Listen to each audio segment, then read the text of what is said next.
Bismillahirrahmanirrahim. Muslimin dan muslimat yang dikasihi Allah, Assalamualaikum warahmatullahi wabarakatuh. Alhamdulillahi rabbil alamin. Wassalatu wassalamu ala ashrafil anbiya'i wal mursalin, Nabiina Muhammadin sallallahu alaihi wasallam wa ala alihi wa sahbihi ajma'in.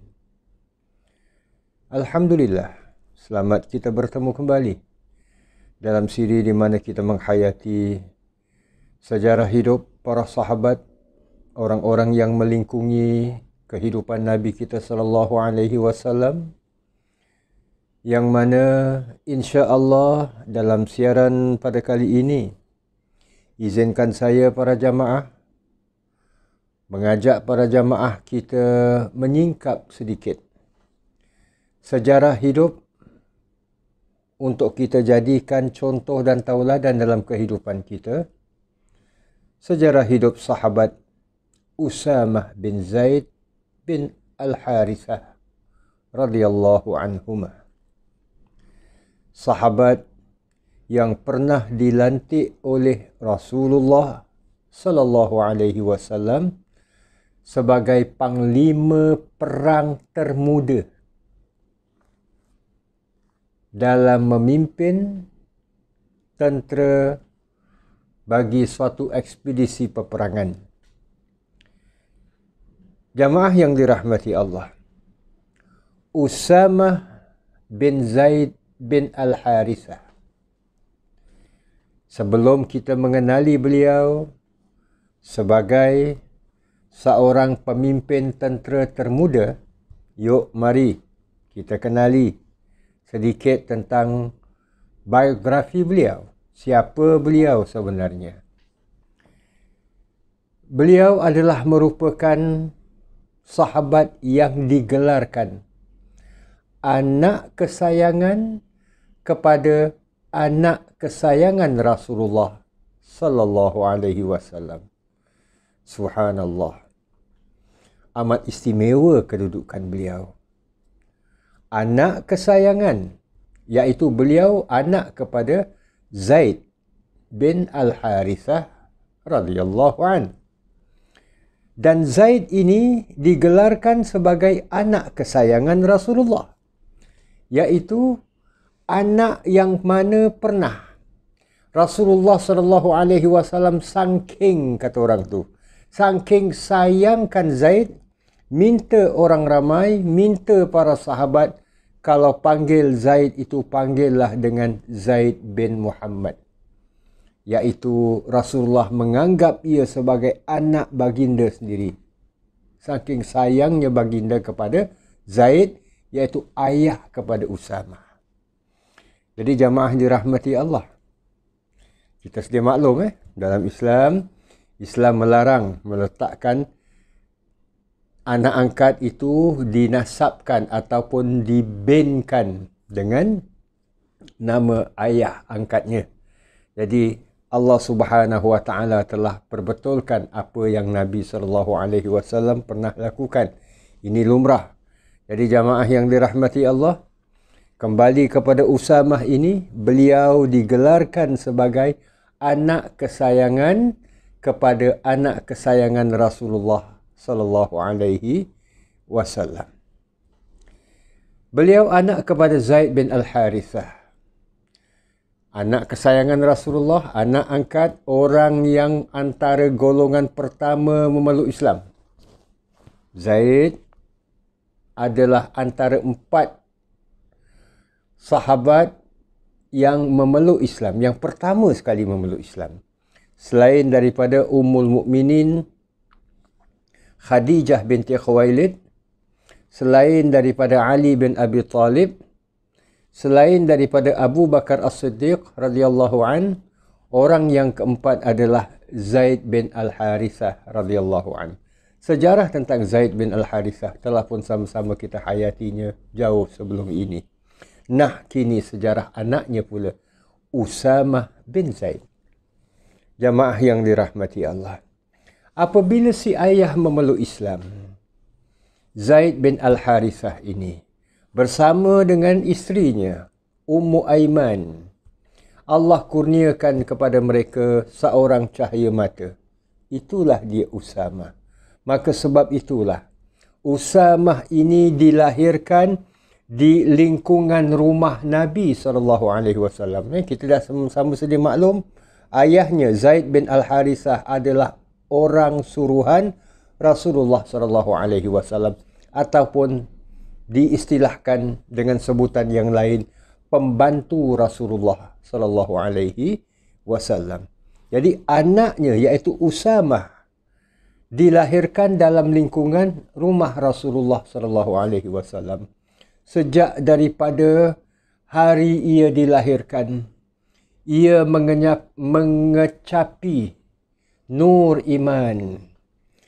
Ia menghirup udara taqwa dan pimpinan akhlak yang ditunjuk ajarkan oleh Nabi SAW. Diriwayatkan beliau dilahirkan sekitar 7 tahun sebelum Nabi SAW berhijrah ke Al-Madinah Al-Munawwarah.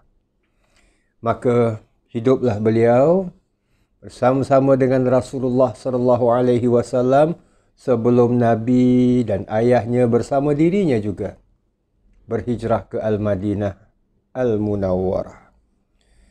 Jamaah yang dirahmati Allah, bukan sekadar apa yang Nabi SAW ataupun para sahabat ini menggelarkan Usamah ini sebagai anak kesayangan kepada anak kesayangan Rasulullah SAW. Malah Rasulullah SAW pernah menyebutkan bahawa 3 orang anak kecil yang paling dicintai oleh Rasulullah SAW. Yang pertama Hasan, yang kedua Husain, ialah Hasan dan Husain anak Sayyidina Ali, cucu Rasulullah SAW sendiri. Dah tentulah atuk mana yang tak sayangkan cucu kan? Nabi kita SAW pun begitu juga. Maka Nabi menyayangi Hasan, menyayangi Husain. Dah 2 dah. Dan yang ketiganya yang sebaya dengan mereka adalah Usamah bin Zaid bin Al-Harithah. So mereka membesar dengan mendapat sepenuh kasih sayang daripada Rasulullah SAW. Dalam kitab Jami' oleh Al-Imam At-Tirmidzi, dalam sebuah riwayat 3755, riwayat yang ke 3755, iaitu dalam bab budi pekerti yang terpuji, ada diriwayatkan sebuah hadis di mana Umar bin Abu Salamah bin Abdul Rahman pernah bercerita, yang ia terima ceritanya ini daripada ayahnya. Ia berkata, telah memberitakan kepadaku Usamah bin Zaid. Dengan Usamah bin Zaid ini berkata, aku pernah duduk di samping Rasulullah SAW. Tiba-tiba Ali dan Abbas. Ali kita sedia maklum, menantu Rasulullah SAW, suami kepada Fatimah Az-Zahra, anak Rasulullah, Sayyidina Ali bin Abi Talib, kan? Dan Abbas. Abbas ini adalah pakcik Rasulullah SAW, adik kepada ayah Rasulullah SAW.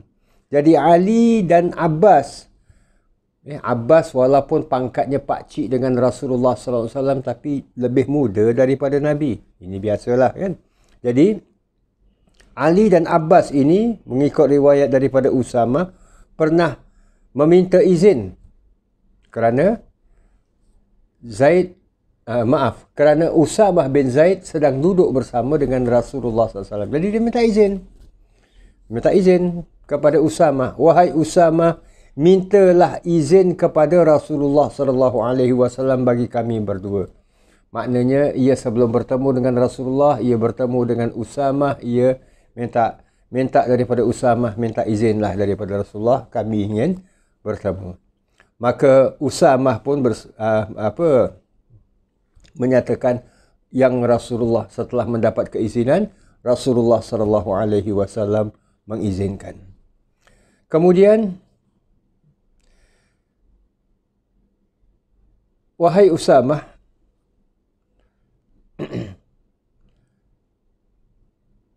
Nabi SAW bila Usamah minta izin daripada Rasulullah, ketika Ali dan Abbas ini datang, bila Rasulullah memberikan keizinan, Rasulullah bertanya kepada Usamah, wahai Usamah, kamu tahu tak? Lebih kurang lah kita gunakan lingkup bahasa kita. Maaf. Ini maksud daripada hadis tadilah. Maksud. Wahai Usamah, kamu tahu tak? Kerana apa ataupun sebab apa kedua-dua Ali dan Abbas ini datang menemuiku? Maka Usamah dengan penuh adab, ia menjawab, Allah dan Rasulnya yang lebih mengetahui. Maka Rasulullah tak menjelaskan apa. Lalu Rasulullah mengizinkan, persilakan keduanya masuk bertemu dengan Rasulullah SAW. Maka keduanya masuk dan bertanya setelah memberi salam kepada Nabi, Ya Rasulullah, kami datang ingin bertanya kepadamu, Ya Rasulullah, siapakah dari kaum kerabatmu yang paling Tuan cintai? Yalah, kedua-duanya kerabat Nabi. Ali sepupu Nabi selain daripada menantu baginda sendiri, dan Abbas adalah pakcik Rasulullah SAW. Jadi kedua-duanya datang ingin bertanya, siapa yang orang yang paling Rasulullah cintai daripada kalangan kerabat Rasulullah SAW. Maka baginda SAW menjawab, Fatimah binti Muhammad. Anak baginda sendiri. Fatimah, isteri Sayyidina Ali. Keduanya berkata lagi, iaitu dengan bertanya, iaitu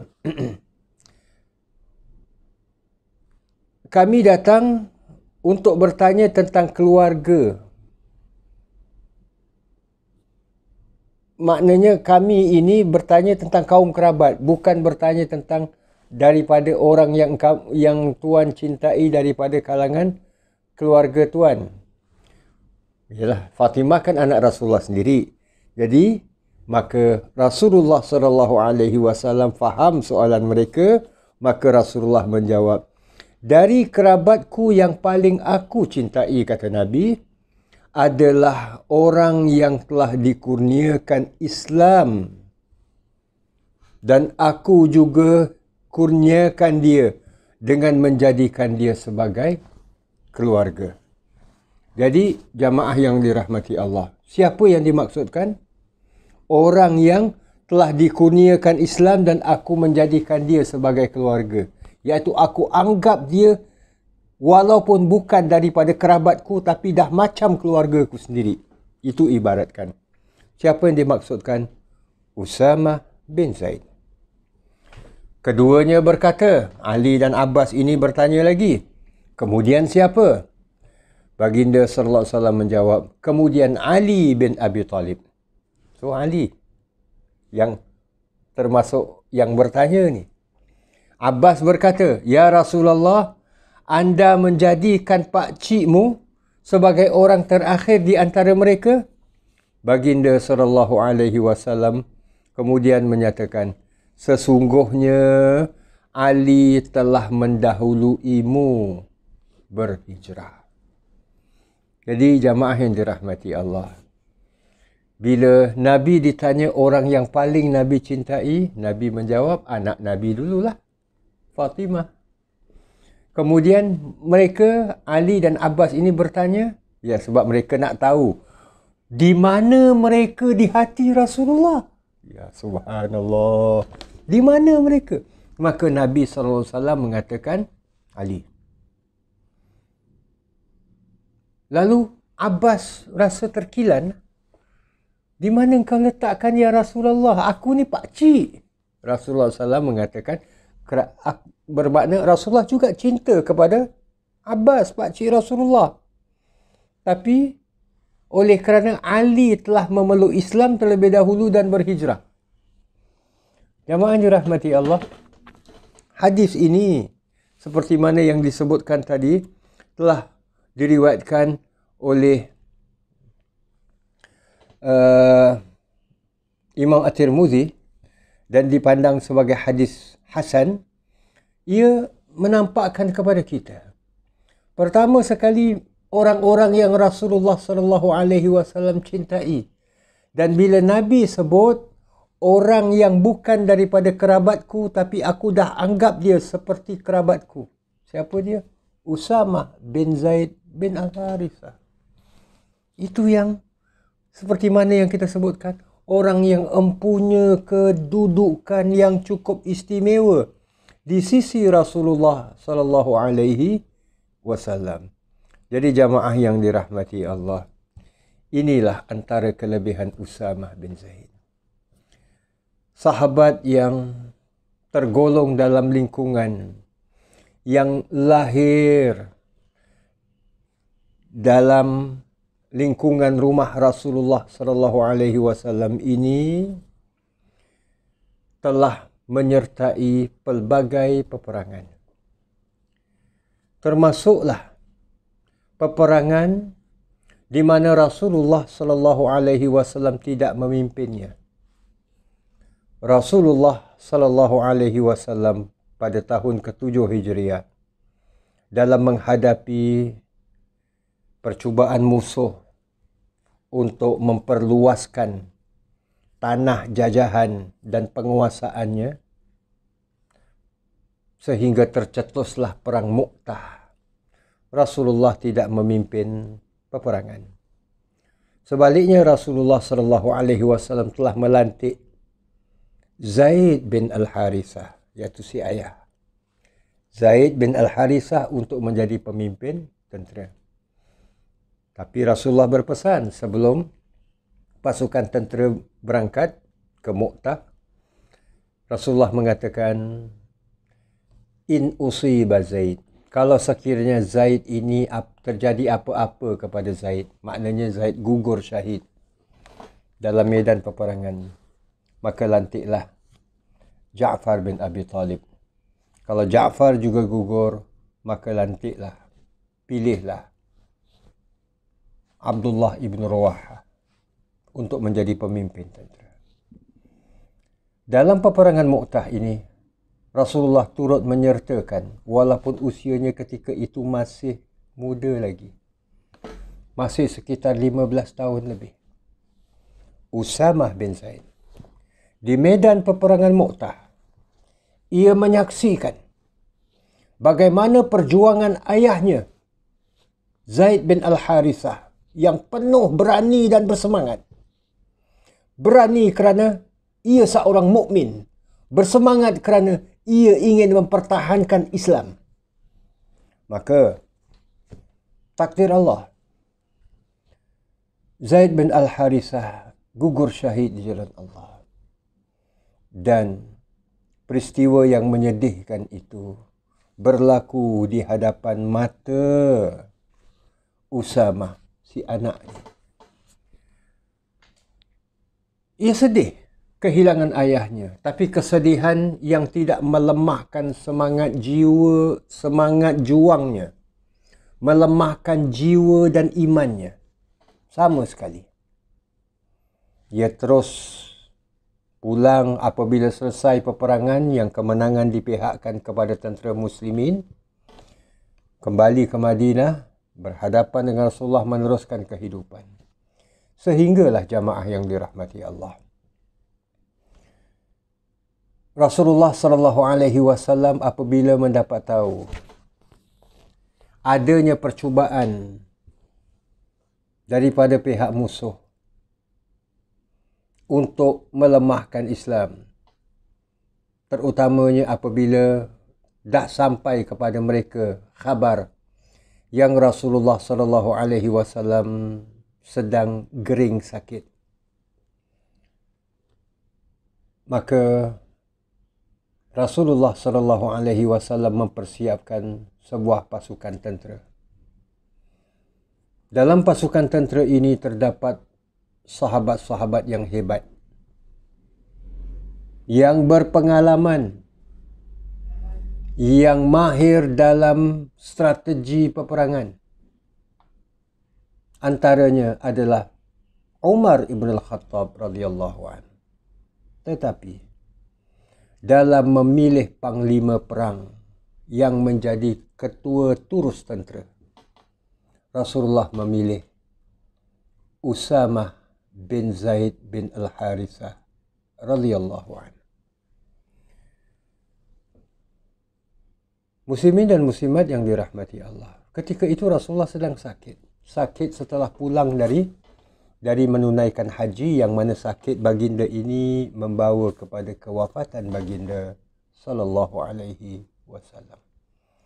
Jadi jamaah yang dirahmati Allah, ada sebahagian sahabat yang mempersoalkan, sebab mereka bukan mengingkari perintah Nabi, tapi mereka mungkin Nabi sedang tertekan sakit mungkin. Lalu Nabi buat salah pilihan dengan memilih Usamah, anak muda yang berusia pada ketika itu sekitar 18 tahun, sekitar begitu. Terlalu muda dan kurang pengalaman dalam hal-hal peperangan, apatah lagi nak menjadi pemimpin perang. Maka mereka melahirkan pandanganlah supaya ada sahabat-sahabat yang lain yang replace lah, yang menggantikan, ingin diusulkan kepada Nabi. Antaranya termasuk Umar sendiri. Kan Umar boleh jadi ketua. Umar memang ada mempunyai ciri-ciri pemimpin, termasuk dalam hal-hal peperangan. Maka apabila Rasulullah SAW mendengar desas-desus seperti ini, sebelum tentera berangkat, Rasulullah SAW sempat naik mimbar, tapi taklah sampai tinggi. Kita sudah maklum, naik mimbar ini di zaman Rasulullah SAW tidak semestinya untuk menyampaikan khutbah saja. Rasulullah SAW kadang berpesan dengan pesanan-pesanan yang tertentu dan sebagainya. Rasulullah akan naik mimbar. Jadi Rasulullah naik mimbar taklah sampai atas, maka Rasulullah naik sedikit. Rasulullah SAW kemudian meluahkan apa yang ingin baginda sampaikan. Dengan keadaan baginda yang gering sakit, baginda SAW menyatakan, lebih kurang maksudnya, saya mendengar adanya pandangan-pandangan supaya menukarkan pemimpin tentera dari Usamah kepada sahabat yang lain, orang lain. Rasulullah SAW meskipun dalam keadaan demikian, keadaan sakit, baginda tetap bertegas dengan mengatakan yang maksudnya, demi Allah, barang siapa yang mempertikaikan, perlantikan Usamah untuk memimpin tentera, bermakna dia pernah mempertikaikan, perlantikan ayahnya dulu, iaitu Zaid bin Al-Harithah waktu perang Mu'tah. Jadi siapa yang mempertikaikan Usamah, sama seperti ia mempertikaikan ayahnya dulu. Berani ke para sahabat nak mempertikaikan Usamah bin Zaid, pemimpin tentera yang gugur syahid dalam peperangan Mu'tah itu? Jadi jamaah yang dirahmati Allah, cukup sekadar bayangan itu saja yang diberikan oleh Nabi dan para sahabat faham bahawa inilah perlantikan yang Nabi SAW telah berfikir panjang. So, mereka akur. Itulah jamaah dirahmati Allah. Apabila tentera berangkat, namun belum jauh daripada Madinah, terdengar khabar yang Rasulullah SAW wafat. Ini yang membuatkan mereka terhenti daripada terus bergerak sebab mereka menantikan apa lanjutan daripada keputusan-keputusan yang dibuat oleh para sahabat radhiyallahu anhum ajma'in seusai wafatnya Rasulullah sallallahu alaihi wasallam. Itu yang menyebabkan bila terhenti, Umar segera kembali ke Madinah nak memastikan khabar berita tentang kewafatan Rasulullah sallallahu alaihi wasallam ini sahih, benar ataupun tidak. Sebab sejak daripada itu pun dah timbul orang-orang yang mengaku bila mendengar Rasulullah SAW sakit saja kan, mereka ada yang dah mengaku, aku inilah kalau sekiranya Muhammad meninggal, akulah yang menjadi pengganti Muhammad, menjadi wafat, menjadi nabi yang baru dan sebagainya. Jadi inilah jamaah dirahmati Allah. Maka setelah pengurusan semua selesai, Umar kembali dan sebagainya, maka Usamah terus apabila walaupun kemudiannya apabila Abu Bakar As-Siddiq radhiyallahu anhu telah terlantik menjadi khalifah pengganti Rasulullah sallallahu alaihi wasallam, Abu Bakar meneruskan. Abu Bakar tidak akan menukar sama sekali apa yang telah diputuskan oleh Rasulullah sallallahu alaihi wasallam. Sehingga kan bila mana ada orang yang memberikan pandangan sekali lagi kepada Abu Bakar, wahai Abu Bakar, pilihlah sahabat yang lain, pilihlah Umar untuk menjadi pemimpin tentera sebab musuh yang akan dihadapi ni di perbatasan Syam ni bukan sebarangan dan sebagainya. Maka pilihlah orang yang lain yang lebih layak untuk memimpin tentera. Abu Bakar sampai menjelaskan, demi Allah, kalau sekiranya kamu menyuruh aku untuk mengalihkan satu benda, satu barang yang pernah diletakkan oleh Rasulullah di situ, aku sama sekali tidak akan mengalihkannya, memindahkannya. Biar dia di situ. Sebab ini yang telah diputuskan, yang pernah dilakukan oleh Rasulullah SAW. Contoh, ini tegasnya Abu Bakar As-Siddiq radhiyallahu anhu. Dalam peperangan tersebut, jamaah dirahmati Allah, kemenangan dipihakkan kepada tentera Islam yang dipimpin oleh Usamah bin Zaid bin Al-Harithah radhiyallahu anhu. Sekembalinya daripada peperangan tersebut, ia meneruskan kehidupannya seperti mana orang-orang biasa. Inilah jamaah yang dirahmati Allah, sehingga ia kemudiannya dikhabarkan menjalani kehidupan dan kemudiannya beliau wafat pada tahun 53 Hijriah, iaitu semasa pemerintahan Khalifah Muawiyah bin Abi Sufyan radhiyallahu anhu. Inilah jamaah sekelumit tentang sejarah hidup sahabat Usamah bin Zaid bin Al-Harithah radhiyallahu anhu yang mengikut urutan kitab Rijal Haular Rasul daripada Syekh Khalid Muhammad Khalid adalah sahabat yang ke-47. InsyaAllah kita akan hayati sejarah sahabat yang lain pula dalam siaran yang akan datang. Terima kasih di atas kesudian para jamaah bersama-sama. Aqulu qawli hadha wa astaghfirullahal azim li wa lakum wa lisairil muslimin. Wassalamualaikum warahmatullahi wabarakatuh.